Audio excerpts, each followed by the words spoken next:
আমার favourite show CID star অভিজিতের film কালো হয়তো আপনারা অনেকেই দেখেছেন, কিন্তু অনেকেই হয়তো এটা জানে না যে এটা একটা লোককথার উপরে নির্ধারিত। রাজস্থানের লোক আজও মানে যে কালো নামের কোনো এক অশরীরী হয়তো আজও এখানে থাকে। সেই কারণেই এলাকাবাসী রাত্রিবেলায় কুলঘাটা বা কুলধারা নামক গ্রামে যায় না। কুলঘাটা নামের এই গ্রাম প্রায় 250 বছর ধরে জনমানবহীন। শুধু কি তাই, ভারত সরকার নিজে সন্ধ্যা 6টার পর এই গ্রামে প্রবেশ নিষিদ্ধ করেছে। রাজস্থানে কুলঘাটা নামে এক গ্রাম ছিল, কিন্তু আপনি যদি গুগলে সার্চ করেন তাহলে কুলঘাটা নামের কোনো গ্রাম আপনি পাবেন না। তার জায়গায় আপনি পাবেন কুলধারা। কুলঘাটা গ্রামের উপর কালো নামের এক বলিউড ফিল্ম তৈরি হয়েছে, যা কোনো এক সত্য ঘটনাকে অবলম্বন করে তৈরি হয়েছে। গ্রামের লোকেরা মনে করে সত্যি কালো নামের এক অশরীরীর অস্তিত্ব ছিল এবং তা আজও আছে। আর এই কারণেই এই গ্রামটা রাতারাতি জনমানব শূন্য হয়ে পড়ে। অর্থাৎ কালো নামের যে ডাইনির কথা আমরা সিনেমায় দেখেছি তা শুধু সিনেমার গল্প নয়, বরং একটা সময় এমন ছিল যে কালো নামের ডাইনি আসলেই রাজস্থানে নিজের শিকার করল। তাহলে কে ছিল কুলধারার কালো ডাইনি? এর পুরোপুরি সত্য ঘটনাটাই বা কি? আজ থেকে বহু বছর পূর্বে রাজস্থানের গ্রামে বসবাস করত এক ডাইনি। সে কালা জাদু করত এবং নিজেকে যৌবন আর অমর রাখার পিপাসায় গ্রামেরই মেয়েদের বলি দিয়ে তাদের রক্ত পান করত। বলে রাখি, সেই ডাইনিটাই হলো কালো।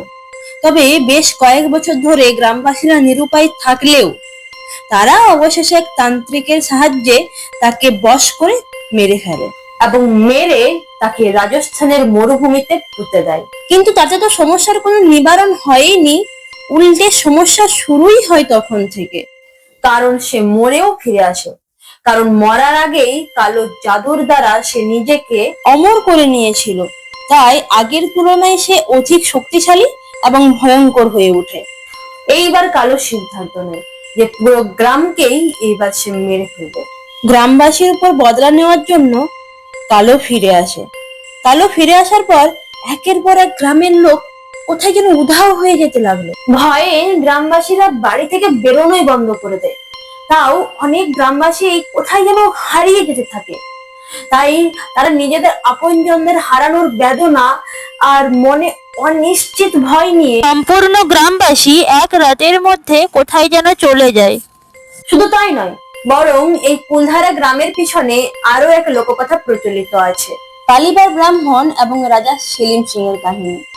জয়সলমেরের রাজা সেলিম সিং গ্রামবাসীদের আদেশ করে যে তাদের গ্রাম প্রধানের মেয়েকে তার কাছে পাঠিয়ে দেওয়ার জন্য, কিন্তু নিজেদের আত্মসম্মান বজায় রাখতে জানা গ্রামবাসীরা কখনোই তা মেনে নেয়নি। তাই সেলিম সিং এর হাত থেকে নিজেদের রক্ষা করবার জন্য রাতারাতি কোথায় যেন গ্রাম ছেড়ে পালিয়ে যায়। শুধু কুলধারা গ্রাম নয়, বরং পাশাপাশি 84টি গ্রাম কোথায় যেন হারিয়ে যায়। তবে চলে যাওয়ার আগে তারা গ্রামে রেখে যায় একটা জিনিস, তা হলো তাদের অভিশাপ। এমন একটা অভিশাপ যা আজ কয়েকশো বছর পরেও কেউ কুলধারাতে টিকতে পারে না। এমন নয় যে কেউ চেষ্টাই করেনি, লোকে অনেক চেষ্টা করেছে সেখানে গিয়ে বসবাস করবার, কিন্তু সবসময়ই কোনো না কোনো বিপত্তি ঘটেছে। শুধু তাই নয়, একবার এক पैरानॉर्मल इन्वेस्टिगेटर रिसर्चर জন্য एक पैरानॉर्मल रिसर्चर जब एक रात यहाँ पर बिता रहा था, तब वो एक मिस्टीरियस गड्ढे के अंदर अपना कैमरा लेकर गया। तब अचानक बिना किसी रीजन के उसका कैमरा। শুধু তাই নয়, এমন অনেক প্রশ্নই আছে যার উত্তর আমরা ভিডিওতে পাবো, তাই ভিডিওটা শেষ অবধি অবশ্যই দেখবেন। তাহলে চলুন আজকের একটা নতুন এপিসোড শুরু করা যাক। ঋতু নামের একটা মেয়ে শুধুমাত্র টিভিতেই মরুভূমি দেখেছিল। সেই টিভিতে দেখা মরুভূমি দেখে তার মধ্যে এক অন্যরকম ভালো লাগা কাজ করে। রহস্যময় বালির পাহাড় যেন তাকে ডাকছে। যখন আর্কিটেক্ট গ্রুপের বড় বাড়ির উপর রিসার্চ করার জন্য তাকে কুলধারা দেওয়ার কথা বলা হয়, তখন এই অফারটাকে কিছুতেই মিস করতে চায়নি। যখন তাদের জিপ কুলধারা গ্রামের সদর দরজা অব্দি পৌঁছায়, তখন সে যেন এক দৃষ্টিতে আনমনা হয়ে তাকিয়ে থাকে এই জনমানবহীন অন্ধকার ঘরগুলির দিকে, যা ছিল অর্ধভগ্ন অবস্থায়। ঋতু শুধু একটাই কথা ভাবছিল যে কখনো না কখনো এই ঘরগুলিতে এক একটা হাসি খুশি পরিবার বাস করত। নিজের বন্ধু বান্ধবদের সাথে থাকার সময় তার মনে এক অন্যরকম দুঃখের অনুভূতি হচ্ছিল, যা কিন্তু আর কারো মনে হচ্ছিল না। হঠাৎ করে তার নজর যায় একটা বড় হাভেলির দিকে। হয়তো সময়ের সাথে সাথে তার বর্ণ সুবর্ণ সোনালী রঙের হয়ে উঠেছিল। ঘরের মধ্যে না ছিল কোনো ছাদ, ছিল শুধুই দেওয়াল। এক অজানা কারণে ঋতু কখন যে সেই ঘরের দিকে যেতে শুরু করে তা সে নিজেও জানতে পারে না। ঘরের প্রতিটা কোণা সে খুবই মন দিয়ে লক্ষ্য করেছিল। ইতিমধ্যে হঠাৎই পিছন দিক থেকে একটা ডাক ভেসে আসে। ডাকটা ছিল ঋতুর পার্সোনাল গাইড করণের। করণ ঋতুকে বলে, এরকমটা এখানে প্রায় হয়ে থাকে, লোকজন কোনো বিশেষ স্থান বা কোনো বিশেষ ঘরের প্রতি একটু বেশি আকর্ষিত। যখন তারা সেখান দিয়ে যাচ্ছিলেন তখন করণ ঋতুকে পালিবার ব্রাহ্মণদের গল্প শোনায়। ঋতু সবকিছু শুনছিল ঠিকই, কিন্তু না জানি কেন তার মনটা যেন শুধু ওই ঘরটার দিকেই যাচ্ছিল। এভাবেই প্রথম দিনের ট্যুর শেষ হওয়ার পর ঋতু আবার যেন কোনো অজ্ঞাত কারণে তার গ্রুপ থেকে বিচ্ছিন্ন হয়ে ওই ঘরের দিকে এগিয়ে যায়। সে যেন বাইরে থেকেই সবকিছু লক্ষ্য করছিল। বাড়ির চারিদিকে থাকা ছোট ছোট জানালা, বাড়ির উঠোনে থাকা একটা গভীর কুয়ো, মেঝেতে থাকা একটা মাটির উনুন, সবকিছু দেখে অনুভব হচ্ছিল কেউ যেন এই সবে বাড়ি ছেড়েছে। ঠিক তখনই হঠাৎ একটা লোক তার দিকে এগিয়ে আসে, যার নাম ছিল রুদ্র। সে ঋতুকে সাবধান করে নিজের গ্রুপের সাথে থাকতে বলে। ঋতুর তো তখন একটাই কথা মনে হচ্ছিল যে রুদ্র হয়তো তাকে বেশ কিছুক্ষণ ধরেই ফলো আপ করছে। এবার আসে দ্বিতীয় দিনে। দ্বিতীয় দিনে ঋতু এবং তার পুরো টিমকে একটা টাস্ক দেওয়া হয় কুলধারা গ্রামের ঘরগুলির স্ট্রাকচার ড্রয়িং করার জন্য। তাদের টিচার ডক্টর দেবিকা সাজেশন দেয় গ্রামের মাঝখান থেকে কাজ শুরু করার জন্য, কিন্তু ঋতু শুরু করে সেই বাড়িটার থেকে। ঋতু বাড়ির বাইরে স্ট্রাকচার ড্র করার পর ঘরের ভেতরে যায়। ঘরটা বাইরে থেকে ঠিক যতটা বড় লাগছিল, ভেতর থেকে ঠিক ততটাই ছোট। বাড়ির রান্নাঘরে সেই উনুনটাও দেখতে পায়, যা প্রথম দিন দেখেছিল। তবে ঋতু সবচেয়ে বেশি আশ্চর্য হয় ঘরের দেওয়ালগুলি দেখে, যা দেখে মনে হচ্ছিল ঘরের দেওয়ালগুলিতে কেউ যেন আঁচড় মেরেছে। আর সেখানে সংস্কৃত ভাষায় বেশ কয়েকটা শব্দ লেখা ছিল, যা দেখে মনে হচ্ছিল সেগুলি এক একটা শ্লোক। তখন হঠাৎই পিছন দিক থেকে ডক্টর দেবিকা এসে জিজ্ঞাসা করেন, তুমি সবার প্রথমে এই ঘরটাই কেন বানাচ্ছ? সে ব্যাপারে ঋতুর কাছে কোনো উত্তর তো ছিলই না। ডক্টর দেবিকাও বলেন, তুমি চাইলে পুরানো ডকুমেন্টস ঘেটে ঘুটে এই ঘরটার ব্যাপারে আরো তথ্য বের করতেই পারো। তখন সাইড থেকে রুদ্র এই সমস্ত কিছু লক্ষ্য করছিল, যাতে মনে হচ্ছিল সে এমন কিছু জানে যা হয়তো আর কেউ জানে না। তাই সেই রাতে ঋতু কুলধারার ইতিহাস, ডকুমেন্টস এন্ড বই পড়তে থাকে। এইসব পড়তে পড়তে কখন যে সে ঘুমিয়ে পড়েছিল সে নিজেই বুঝতে পারে না। কিন্তু রাত্রিতে হঠাৎই সে চোখ খুলে দেখে যে সে আর লাইব্রেরিতে নেই, বরং সে আছে খোলা আকাশের নিচে ওই ঘরটার সামনে। পায়ে তো জুতো অব্দি নেই। ঋতু অনেক বেশি ভয় পেয়ে যায়। তবে ভাগ্য ভালো যে তার ফোনটা তার কাছেই ছিল, তাই সে তখনই করণকে ফোন করে জানায় যে সে কোথায় আছে। ঋতু তার জীবনে প্রথমবার কুলধারায় এসেছিল। রাস্তার ব্যাপারে কোনো আইডিয়া তার ছিল না। তো রাত্রি 2টার সময় ওই ঘরটার সামনেই আসা কিভাবে সম্ভব হতে পারে?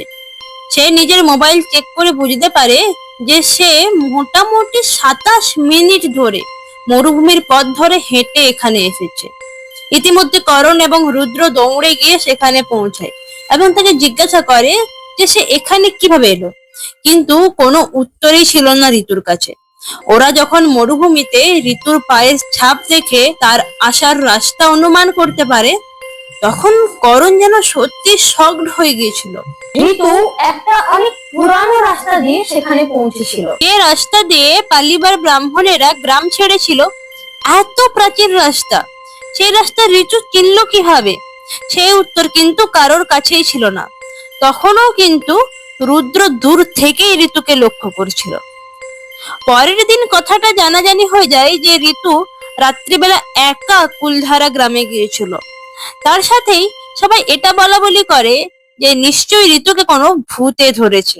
তবে সত্যি বলতে কি, ঋতুর কিন্তু সেরকম কোনো কিছুই মনে হচ্ছিল না। ডক্টর দেবিকা নিজে এই ব্যাপারটা তদন্ত করার দায়িত্ব নেয় এবং সে নিজে ঋতুর সাথে সারাদিন রিসার্চ করে।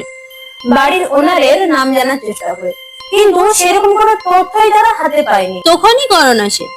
করণ এসে তাদেরকে সাথে যেতে বলে। করণ বলে যে সে তাদের কিছু দেখাতে চায়। তারা যখন গ্রামের অলিগলি দিয়ে যাচ্ছিল, ঋতুর ফিল হয় কেউ যেন তাদের সাথে সাথে হাঁটছে, কিন্তু পিছন ফিরে দেখে কেউ নেই। এভাবেই গ্রামের অন্ধকার গলির মধ্য দিয়ে বেশ কিছুক্ষণ হেঁটে যাওয়ার পর তাদের দেখা হয় রুদ্রর সাথে। রুদ্র অবশ্য সেখানে অনেকক্ষণ ধরেই তাদের জন্য অপেক্ষা করছিল। সেখান থেকে তাদের নিয়ে গিয়ে হাজির হয় গ্রামের মধ্যখানে। এখানে ছিল একটা প্রাচীন মন্দির। তারা মন্দিরের ভিতরে গিয়ে একটা আন্ডারগ্রাউন্ড সিঁড়ি দেখতে পায়। সেখানে প্রথমে রুদ্র, তারপর ডক্টর দেবিকা, ঋতু, করণ সবাই একে একে প্রবেশ করে। নিচে একটা আন্ডারগ্রাউন্ড রুমও ছিল। সেখানে কোদাল, কাস্তে, ল্যাম্প সহ আরো অনেক জিনিসই ছিল। তবে বাকি জিনিসগুলির সাথে সাথে ছিল একটা মূর্তি। তবে মূর্তির অর্ধেকটা নির্মাণ হয়েছিল, আর অর্ধেকটা কেউ যেন ঠিক এভাবেই ফেলে রেখে চলে গেছে। রুদ্র সেই মূর্তিটাকে দেখিয়ে বলে যে তারা এই মূর্তিটা এই কারণে বানাচ্ছিল যাতে তাদের দেবতা তাদের রক্ষা করে। তারা মূর্তি বানানো শুরু করেছিল ঠিকই, তবে তা শেষ করতে পারেনি। ঋতুর মধ্যে সেই মূর্তিটাকে নিয়ে অদ্ভুত একটা অনুভূতি আসে। এমন মনে হয় যেন সেই মূর্তিটা তাকে ডাকছে।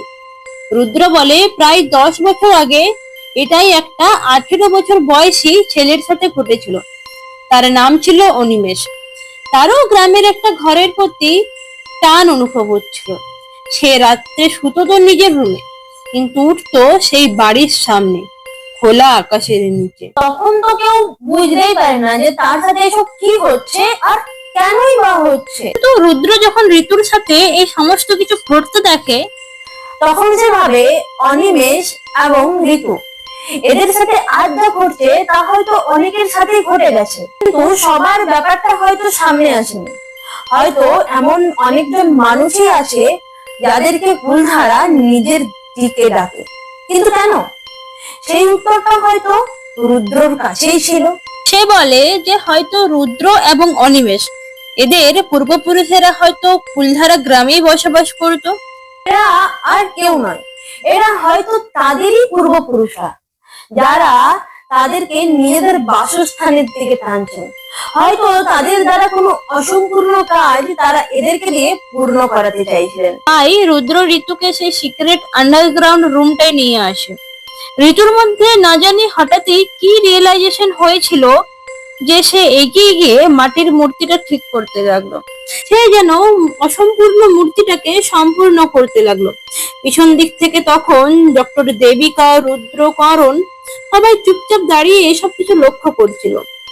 ঋতুর হাত যেন নিজে নিজে চলছে। যদিও ঋতু ছোটবেলা থেকে ড্রয়িং এ খুব ভালো, তাই সে আর্কিটেক্ট সাবজেক্টটা নিয়েছিল। মূর্তির কাজ করতে করতে কখন যে সকাল হয়ে যায় ঋতু তার টেরও পায় না। সকাল হতে হতে অসম্পূর্ণ মূর্তিটা সম্পূর্ণ হয়ে যায়। ডক্টর দেবিকা বলেন যে যেকোনো একজন মানুষের পক্ষে এই কাজটাকে সম্পূর্ণ করা, তাও এক রাত্রের মধ্যে, এটা জাস্ট ইম্পসিবল ছিল। হয়তো তার পূর্বপুরুষেরা তাকে সাহায্য করেছে এই কাজটাকে সম্পূর্ণ করার জন্য, তাই এই অসম্ভবটা সম্ভব হতে পেরেছে। ঋতুর মনে এমন একটা শান্তি হয় যেন সে তার পূর্বপুরুষদের আত্মার শান্তি দিয়েছে। সকালের সূর্যের কিরণের সাথে ঋতুর মনে আশা জাগে যে হয়তো আজ নয়, কিন্তু কাল ঠিকই এই গ্রামে আবারও জনবসতি গড়ে উঠবে।